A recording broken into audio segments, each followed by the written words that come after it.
So I just wanted to make a quick update on the recent trade rumors across the league, but more specifically, obviously, with this being a Utah Jazz channel, about the Utah Jazz. And today we're going to be talking about Dejounte Murray, because the Utah Jazz have now firmly put their hand in the pot alongside the Los Angeles Lakers, who, if anybody remembers or has been keeping up to date, put in an offer that involved Jalen Hood-Schifino, D'Angelo Russell, and a draft pick, but trade talks have kind of stymied because the Hawks just aren't super interested in that. Add that to the fact that recently, when they played against the Atlanta Hawks in Atlanta, the Lakers received some chants that went, "We don't want you," in reference to D'Angelo Russell when he was at the free throw line. The other side of things is the fact that the Atlanta Hawks have up in front told many teams that they're about 50-50 when it comes to actually trading Dejounte Murray. Now, admittedly, he was at one point considered to be a premier hub for offensive abilities alongside Trae Young, as they both averaged double-doubles and were the top two leaders in assists in the league all those few seasons ago. But since adding Dejounte Murray to their fold, they have not been able to take the proper steps to take that next step forward as a team. The biggest concern being now what they should do, considering the fact that there's so much money invested into this dynamic duo. Obviously, they're not going to give up Trae Young because he is the person that has more of a foothold and has become a staple of Atlanta culture, which leaves Dejounte Murray on the outs a little bit. With that being said, Dejounte Murray has really upped his play over the past game since his name got thrown into hats to see where he was going to end up going, and he's effectively kind of boosted his trade value, showing other teams exactly what he can do. Now, one could also argue he played his way out of a trade, but many people still think he's going to be on the table, so we're going to go ahead and get into that right now. As always, it's your boy Wraith Hoops. Thanks for tuning in this video. Go ahead and like this video, subscribe, and turn on post notifications if you like the Utah Jazz and you're into new updates.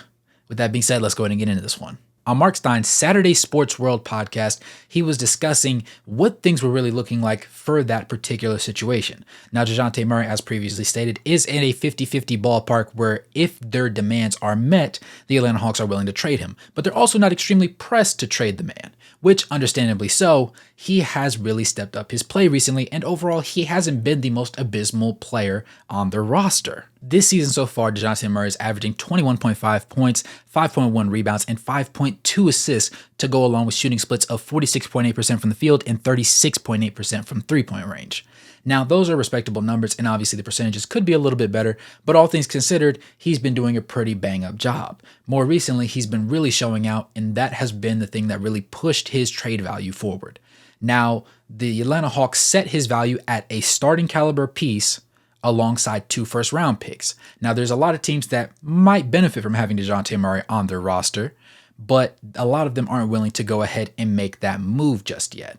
With that being said, the only teams that have officially reached out were the Lakers and the Utah Jazz. Now, allegedly, there's been 10 teams that have made phone calls, but of course, Mark Stein found this to be a little bit unfounded and quite honestly hasn't found even close to that many teams that might have been gauging interest to figure out if they wanted to go ahead and try and make a play at him. Now, the key thing to worry about when you're looking at this situation, if the Lakers situation has kind of stymied out and things aren't looking very good as they've been sat at a standstill because of the trade that they offered initially, now it's time for the Utah Jazz to really make that play. Now, they could try and convince them because the Utah Jazz are one of the few teams that have a substantial amount of draft capital, and they are looked at to be buyers and sellers in the market at this trade deadline.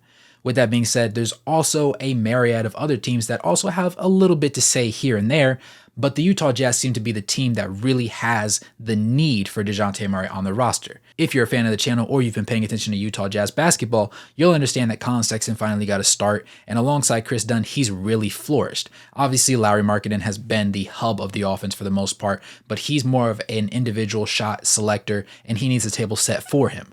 Adding a point guard to the fold that can both set the table, play great defense, and also shot create is what the Utah Jazz need to bridge the gap until Keyonte George is ready. Now, Keyonte George has the issues that many rookie point guards have, where they love to shoot the ball. They might even take good shots, but those shots don't always fall. Right now, he's averaging 11 points, 2.8 rebounds, and 4.2 assists. Now, with that, he's also averaging 2 turnovers a game, which isn't exactly ideal, but it is understandable considering he's a rookie. He also, on 9.1 shot attempts, averages 37.8% shooting from the field, and on 5.1 shot attempts averages 32.3% for the three-point line. So not great all around, but he does show flashes every now and then of the player that he could potentially be in the future for this team.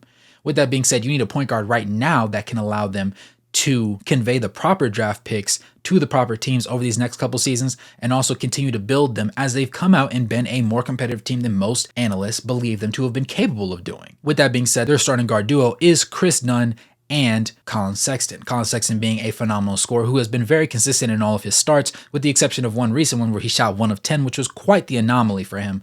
But he's also cut down on turnovers, increased his assist total significantly, actually posting a career high 13 assists in a very recent game. And also alongside Chris Dunn, who has been the spearhead of defense for this team, but only plays roughly 17 to 19 minutes a night. With that being said, he's also not much of a scorer, but understands that his job and role as a not extremely efficient or go-getter as an offensive shot creator, he's more of a table-setting point guard as a Mike Conley was back when he was with Utah. Now, this is important because he shows them everything that they need out of a point guard, with the exception of that efficient scoring that Collin Sexton has. Whoever the Utah Jazz decide to make a trade for is ultimately going to have to be for a lankier wing at the guard spot, because you can't have a situation where you have a short duo backcourt where Collin Sexton is going to try on defense, but physically is going to be a liability because there's only so much he can do at the height of 6'2". There's going to be a point in a situation where he's just being outdone. We saw recently at the beginning of the season when they played the Clippers, and Bones Highland was giving that man buckets after buckets after buckets, despite Collin Sexton having a hand in his grill the entire time. With that being said, though, Dejounte Murray fits this billing for the Utah Jazz, and I believe that if they can make a trade happen, and if they're willing to go ahead and give up a little bit of draft capital in favor of winning over these next couple seasons, things could get very interesting. I think because the Atlanta Hawks are more so 50-50 though, this is a trade that's more so fringe, but if any team can get the job done, I definitely trust the Utah Jazz to do it before I trust the Los Angeles Lakers. Now, the biggest takeaway for this situation with Dejounte Murray is the fact that he seems to want to be that guy. He feels like he's a capable scorer. He feels like he's a capable defender. He feels like he's still that boy. And so I think he deserves that opportunity, whether it be with the Atlanta Hawks to stay there, or if he can be snagged away by a team like the Utah Jazz that desperately needs what he has to offer. Now remember, he might not be the best player on a championship caliber team, but him alongside Collin Sexton, alongside Lauri Markkanen, provides 3 consistent scores. And the Utah Jazz might be willing to trade away Jordan Clarkson if that's a necessary thing. But I also could see Kelly Olynyk being somebody in the trade talks. THT, who's been racking up a lot of DNPs, could also be in a situation where he gets shipped out very soon. And there's a couple other pieces that seem to be at play. With that being said, let me know what you think in the comments below. Let me know if you think Dejounte Murray will even get traded, or if you think that the Utah Jazz will end up being the front runners whose offer does get accepted. With that being said, it's your boy Wraith Hoops. Thanks for tuning in this video. Make sure to like the video, subscribe, turn on post notifications, and become a member to get the videos faster than anybody else and help support the content. Shout out my boy Sachin for editing this video, and I'd like to give a special shout out to Cam and Flair for always being in the Discord and helping me put together this one. With that being said, good morning, good evening, good night, no matter where you are on the globe watching. Thanks for tuning in, and I'll catch you boys in the next one. Peace.